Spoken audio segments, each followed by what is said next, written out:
And so this is the great mindset shift that you need to make if you are to become a test automation engineer.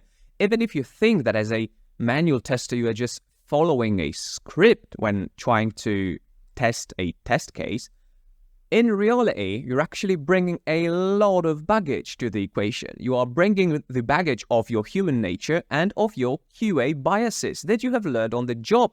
And they are needed. They are there for a reason. You can't, as a QA specialist, just throw your arms up and be like, that's a fail, just because a pop-up appeared. Like that's not really how the job works. But at the same time, this is how the machine is going to be interpreting it. You can't try to identify your testing framework as a human tester.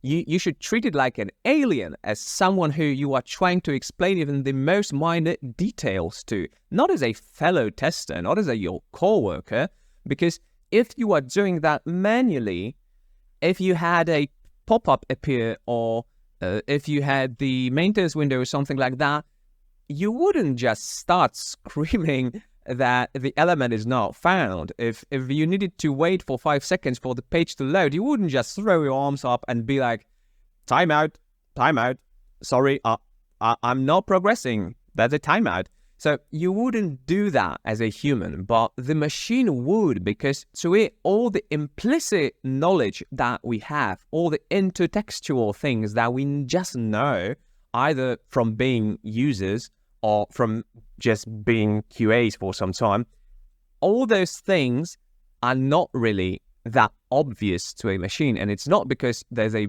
fault in the machine. There's a fault in the logic that you are programming into the machine, because it is doing exactly what you're telling it to do. And that's for better or worse, because you have full control as a test automation engineer. And the full control also means full responsibility.